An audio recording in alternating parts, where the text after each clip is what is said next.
कशिश, जैसा कि आपको पता है क्लास 9th की साइंस की सीरीज़ स्टार्ट हो चुकी हैं। Chapter number 4 structure of atom, उसके ऑलरेडी 6 पार्ट जा चुके हैं। एंड चैप्टर नंबर 10 ग्रेविटेशन, उसके भी 2 पार्ट जा चुके हैं। थर्ड पार्ट मैं आज अपलोड कर दूँगी, तो प्लीज़ आप जिन लोगों ने नहीं देखे हैं वीडियोज़ प्लीज़ जाके देखिए और वीडियो को लाइक कीजिए, चैनल को सब्सक्राइब कीजिए। एंड जिसको भी जहाँ भी डाउट या प्रॉब्लम है प्लीज़ कमेंट बॉक्स में अपनी प्रॉब्लम डिस्कस कीजिए। मैं उसका डेफिनेटली कोई ना कोई सोल्यूशन आपको जल्दी से जल्दी प्रोवाइड करने का ट्राई करूँगी। जैसे कि अपन ने फर्स्ट पार्ट में देखा था कि न्यूटन बाबा ने किस तरीके से सारी चीज़ें थिंक की थी, कैसे तरीके से सारी चीज़ें सोची थी और सोल्यूशन निकालने के ट्राई किया था। उसके बाद सेकंड वीडियो में देखा था कि न्यूटन बाबा ने अपना सोल्यूशन बता दिया था कि ग्रेविटेशनल फोर्स होती है जो दो ऑब्जेक्ट को अट्रैक्ट करती है एक दूसरे से। ठीक है, तो अपने ग्रेविटेशनल फोर्स के बारे में सेकंड पार्ट में डिस्कस किया था। जिन लोगों ने नहीं देखा है प्लीज़ जाके देखिए। एंड आज अपन डिस्कस करेंगे थर्ड पार्ट में 10.1.1 यूनिवर्सल लॉ ऑफ अट्रैक्शन। ये बहुत इंपॉर्टेंट लॉ होता है एग्ज़ाम्स के लिए भी, हर चीज़ के लिए समझने के लिए। ग्रेविटेशन जो चैप्टर है उसमें सबसे इम्पॉर्टेंट टॉपिक है यूनिवर्सल लॉ ऑफ ग्रेविटेशन। तो जिस लोगों को समझ में नहीं आया तो प्लीज़ इस वीडियो को ध्यान से देखिए और समझने की ट्राई कीजिए। और जिन लोगों को कहाँ जहाँ भी प्रॉब्लम हो प्लीज़ कमेंट बॉक्स में अपनी प्रॉब्लम मेरे साथ शेयर कीजिए। मैं उसका डेफिनेटली कोई ना कोई जल्दी से जल्दी आपको सोल्यूशन देने का ट्राई करूँगी। ठीक है, तो आज देखते हैं universal law of gravitation.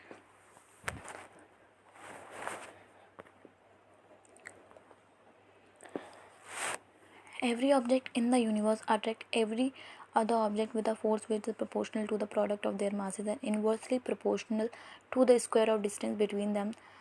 The force is along the line joining the center of two objects. अब आप देख रहे हैं इसमें कि क्या बोल रहा है। यूनिवर्स मतलब दुनिया में, जैसे कि मैंने आपको ग्रेविटेशनल फोर्स के बारे में लास्ट लेक्चर में बताया कि दो जो बॉडीज़ होती हैं अर्थ पे, यूनिवर्स में जो दो बॉडी होती हैं वो एक दूसरे को हमेशा अट्रैक्ट करती हैं। क्या? दो जो बॉडी होती हैं वो हमेशा, या फिर बॉडी ऑब्जेक्ट कुछ भी चीज़ आप ले लीजिए, तो हमेशा वो एक दूसरे को अट्रैक्ट करेगी। फॉर एन एग्ज़ाम्पल मैंने आपको दिया था, जैसे न्यूटन बाबा के सिर पे वो एप्पल गिरा था, याद है आपको? वो पेड़ से नीचे एप्पल ज़मीन में गिरा था, अर्थ पर गिरा था। तो जो force of attraction, force of gravity जो थी वो किसके बीच में लग रही थी? एप्पल के बीच में और अर्थ के बीच में। तो जो अट्रैक्शन दो मासों का अट्रैक्शन था उसके में दो मास कौन कौन से थे? एक एप्पल का मास और एक अर्थ का मास। ये दो ऑब्जेक्ट थे, दो बॉडी थी, दो मास थे जिनको बीच क्या लग रहा था? एक फोर्स लग रहा था। उस फोर्स का नाम क्या है? Gravitational force, force of attraction. ठीक है,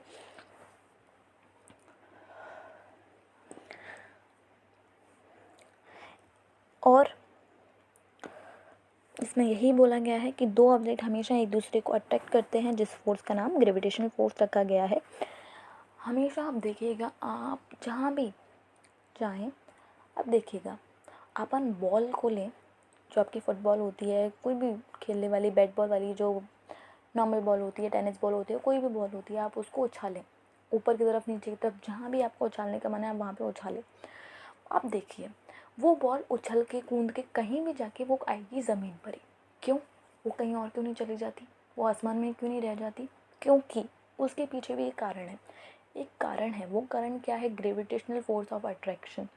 मतलब एक ऐसी अट्रैक्शन, एक ऐसा खिंचाव वाला फोर्स लग रहा है उन दोनों ऑब्जेक्ट, उन दोनों बॉडियों पर, उनके मासों पर, कि वो ना चाहते हुए भी साथ आ जाती हैं।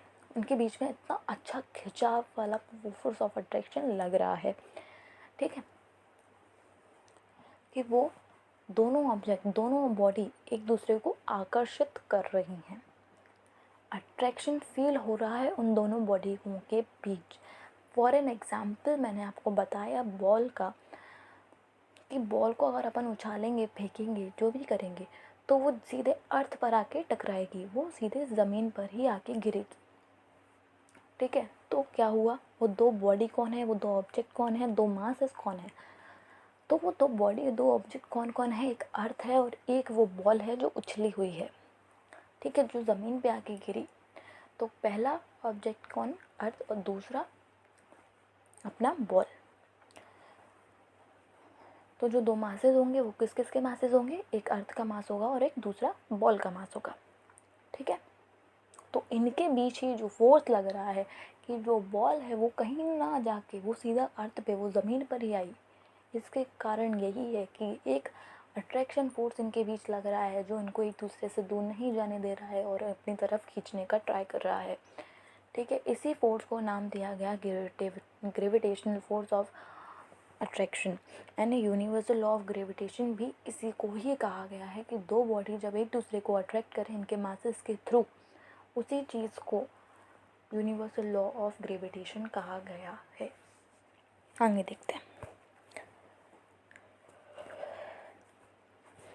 अब लिखा हुआ है which is proportional to the product of their masses.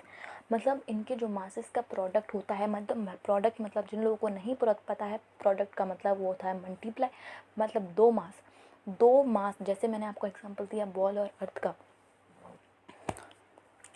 तो बॉल और अर्थ का जैसे एग्जांपल दिया तो उसमें दो मास कौन कौन से हो गए, एक अर्थ का मास और एक बॉल का मास। जैसे अर्थ का मास 10 है और बॉल का मास 20 है। मैंने एग्जांपल लिया है, आप ये मत बोलिएगा कि बॉल ज़्यादा अर्थ से, ऐसा कैसे, नहीं। एग्जाम्पल लिया तो आप ऐसे कर लीजिए, अर्थ का ले लीजिए 20 और बॉल का ले लीजिए 10। ठीक है, तो अब इन दोनों का जब प्रोडक्ट करेंगे, मतलब अर्थ के मास का और बॉल के मास का, मतलब 10 × 20 तो कितना आएगा। यही बोला गया ना कि जो दोनों के बॉडी के मास हैं उनका आपको मल्टीप्लाई मतलब प्रोडक्ट करना है। तो इन दोनों मासेस का जब अपन प्रोडक्ट करेंगे, मतलब 10 × 20 तो कितना आएगा, 200। ठीक है, कितना आएगा 200। मतलब जो 10 और 20 का इंटू करेंगे, मल्टीप्लाई करेंगे, तो इनका आंसर क्या आएगा, 200 आएगा। मतलब इन दोनों मास के प्रोडक्ट का सम कितना, मास का प्रोडक्ट कितना हुआ, 200 हो गया। ठीक है, तो प्रोडक्ट मतलब मल्टीप्लाई, तो दोनों मासेस का अपन को मल्टीप्लाई करना है और जो आंसर आए वही इनका प्रोडक्ट है, दोनों मासेस का। ठीक है, उसके बाद क्या लिखा है, and inversely proportional to the square of distance between them. और याद रखिएगा, जो इनके प्रोडक्ट ऑफ देयर मासेस है ना, वो डायरेक्टली प्रोपोर्शनल होते हैं, डायरेक्टली प्रोपोर्शनल होते हैं मास। ठीक है, तो is directly proportional to the product of their masses and inversely proportional to the square of distance between them. मतलब डिस्टेंस बिटवीन दैम, आप बोलेंगे कि क्या डिस्टेंस, कैसी दूरी। डिस्टेंस का मतलब दूरी होता है, और डिस्टेंस किसके बीच की, वो दोनों ऑब्जेक्ट्स के बीच, दोनों बॉडियों के बीच की। जैसे बॉल थोड़ी सी ऊपर है और अर्थ नीचे ही होते भाई। ठीक है, तो बॉल और अर्थ के बीच में जितनी भी दूरी है, जितनी भी डिस्टेंस है, वो उसके क्या होगी, इन्वर्सली प्रोपोर्शनल होगी। क्या होगी, इन्वर्सली प्रोपोर्शनल होगी। डिस्टेंस स्क्वायर डिस्टेंस, क्योंकि दोनों के ना तो स्क्वायर लगाएंगे, तो क्या, inversely proportional to the square of the distance between them. तो जो डिस्टेंस का स्क्वायर होगा उसके इन्वर्सली प्रोपोर्शनल होगी। ठीक है, दो मासेस की जो डिस्टेंस होगी वो स्क्वायर होगा। पहले तो डिस्टेंस का स्क्वायर होगा, वो इन्वर्सली प्रोपोर्शनल होगा दोनों मासेस के। ठीक है, मासेस इन द सेंस मैं बॉडी बोल रही हूँ भाई, दोनों बॉडी के बीच की जो डिस्टेंस होगी वो स्क्वायर होगी। पहले तो जो डिस्टेंस, जैसे 2 डिस्टेंस है तो उसका स्क्वायर मतलब 2 का स्क्वायर 4, समझ में आ रहा है, मतलब 2 का होल स्क्वायर 2 एंड उसका आंसर 4। ठीक है, तो दोनों बॉडियों के बीच की जो डिस्टेंस होगी वो क्या होगी, इन्वर्सली प्रोपोर्शनल होगी। ठीक है, ये आपको दिख रहा होगा, ये ए बॉडी है, ये बी बॉडी है, बीच में ये डी का डिस्टेंस, एंड ये एफ इस ग्रेविटेशनल फोर्स, एफ मतलब फोर्स, जी मतलब ग्रेविटेशनल कांस्टेंट। मैंने लास्ट वीडियो में शायद आपको बताया होगा, जी इज़ अ ग्रेविटेशनल कांस्टेंट। ये ग्रेविटेशनल कांस्टेंट को डिनोट करता है, ये सिंबल होता है किसी भी चीज़ को रिप्रेजेंट करने के लिए। और यहाँ पे ये gravitational constant representation of gravity है, इसकी वैल्यू 9.8। और कहीं कभी कभार न्यूमेरिकल को सही रखने में, सम को सही रखने में 10 भी यूज़ की जाती है। ठीक है, और ये कैपिटल है और स्मॉल है, मतलब ये दोनों मासेस हैं। मतलब ए मास, इसमें एग्जांपल ए और बी का दिया है, मतलब आप जैसे मैंने दिया फुटबॉल और अर्थ का, तो फुटबॉल ए, अर्थ बी। ऐसे ही मतलब capital M is earth and small M is football. ऐसे ही दो मास अपॉन डी स्क्वायर मतलब डिस्टेंस का स्क्वायर। जैसे 2 मैंने डिस्टेंस बताई, तो 2 का होल स्क्वायर मतलब 4, समझ में आ गया। तो इसकी जगह से अपन 4 हो गया, 5 हो गया, जितनी भी डिस्टेंस होगी वहाँ पे डी की जगह पुट करेंगे, उसका होल स्क्वायर लगाएंगे एंड आंसर। ठीक है, तो यही है F is equals to G m1 m2 upon D square. ये फॉर्मूला है, इसको अच्छे से याद रखिए, काम में आएगा। और याद रखिएगा इनकी जो फोर्स ऑफ अट्रैक्शन है वो इनके सेंटर से लगती है, जो मतलब इनके ऑब्जेक्ट का जो सेंटर होगा, बॉडी का जो सेंटर होगा, उनके बीच में ही इनकी फोर्स ऑफ अट्रैक्शन लग रही है, कहीं ओवरऑल कोई ऊपर नीचे वाले एरिया में नहीं। जो बीच का एरिया होगा, जो उनका सेंटर ऑफ एरिया होगा ऑब्जेक्ट का, उन इन दोनों के बीच में ही उनकी फोर्स लग रही है। उस फोर्स का नाम ग्रेविटी है, अट्रैक्शन वाली फोर्स ऑफ ग्रेविटेशन। ठीक है, मैं क्या लिखा है ये आप पढ़ लीजिएगा। F proportional to m into M, मतलब जो फोर्स है वो प्रोपोर्शनल है, डायरेक्टली प्रोपोर्शनल है किसके, मासेस के।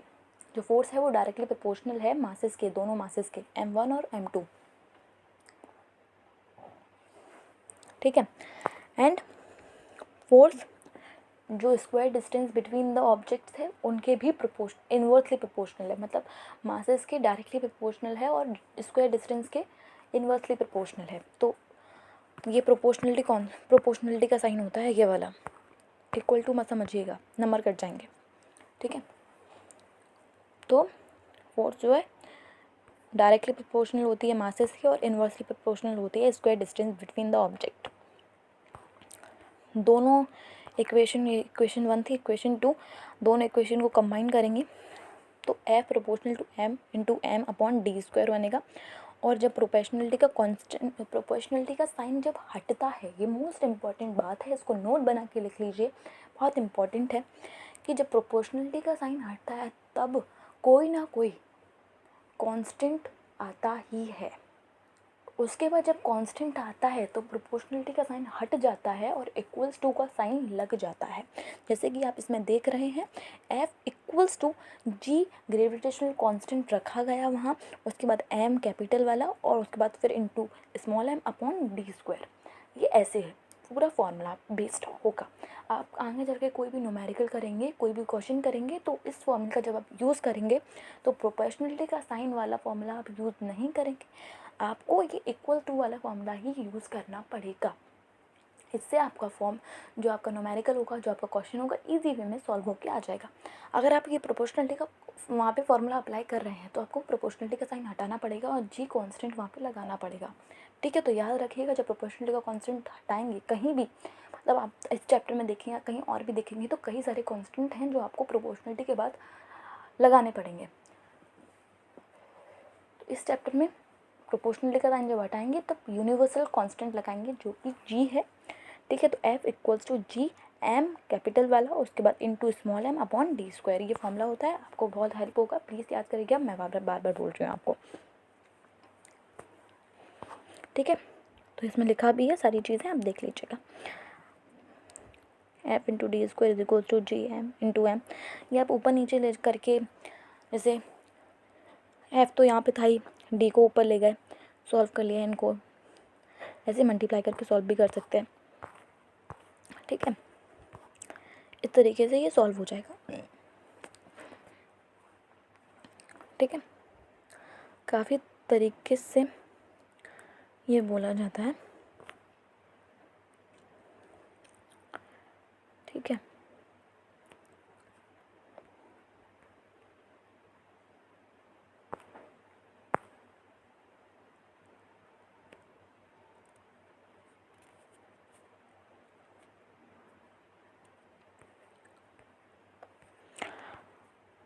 इसमें कुछ एरर है या फिर मेरा ही दिमाग एरर हो रहा है। 9.8 किसी और चीज़ की वैल्यू मैंने शायद आपको बता दी है। वैसे 9.8 ही वैल्यू अप्लाई की जाती है, पर शायद कुछ एरर के कारण मेरे से गलती हो गई। I am really sorry for that. कि ग्रेविटेशनल की जो कांस्टेंट वैल्यू होती है जी की जगह वो 6.673 into 10⁻11 newton metre square kilogram inverse square होती है। ये लिखा हुआ है, the expected value of G is 6.673 into 10⁻11 लिखी हुई है पूरी। ऐसा unit of G can be obtained by substituting unit of force, distance, mass and तो newton metre square KG inverse square इसकी ऐसा यूनिट होती है, याद रखिएगा, पूछी जाती है एमसीक्यू के थ्रू एग्ज़ाम्स में।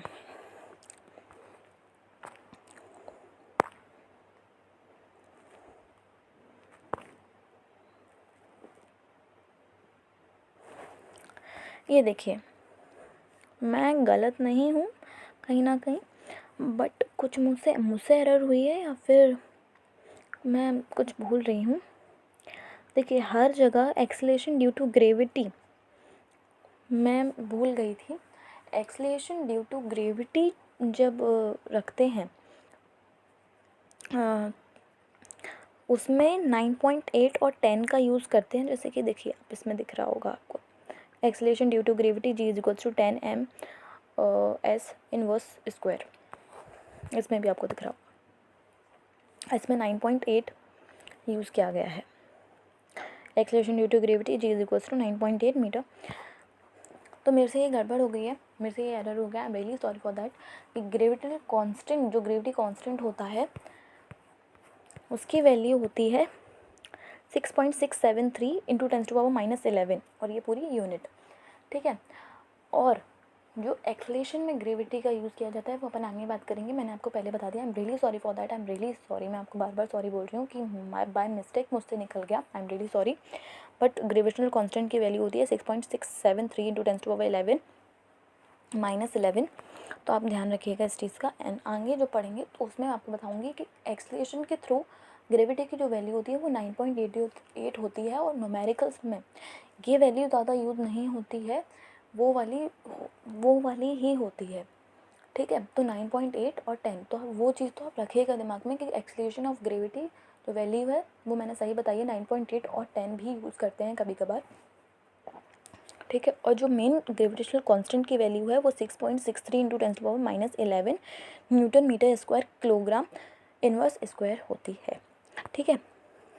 बाकी सारी चीज़ें आप खुद पढ़ लीजिएगा, सिंपल सी चीज़ें, जो इम्पोर्टेंट था मैंने आपको एक्सप्लेन कर दिया है। ये आइजैक न्यूटन है, इनके बारे में आपको जिन लोगों को पता नहीं है कि ये कौन है क्या है, आप प्लीज़ इनके बारे में अच्छे तरीके से पढ़िए, अभी नहीं फ्री होकर पढ़िएगा। बहुत बड़े साइंटिस्ट और बहुत अच्छे साइंटिस्ट हैं ये, ओके। तो मैंने जितने भी इंपॉर्टेंट पॉइंट्स थे मैंने आपको डिस्कस कर दिए, और उस चीज़ के लिए I am really sorry, but मैंने वो पहले ही बता दिया, उस एरर के कारण I am really sorry for that, ठीक है। बाकी सारे इंपॉर्टेंट पॉइंट थे जो मैंने आपको बता दिए हैं, एक्सप्लेन कर दिए हैं। जिसको भी जहाँ भी प्रॉब्लम आए वो मुझे कमेंट बॉक्स में बता सकता है, मैं उसका प्रॉब्लम का सोल्यूशन वहाँ पे दे दूँगी, ठीक है। बाकी देखते रहिए, समझते रहिए और एंजॉय करिए, ठीक है। Thank you so much.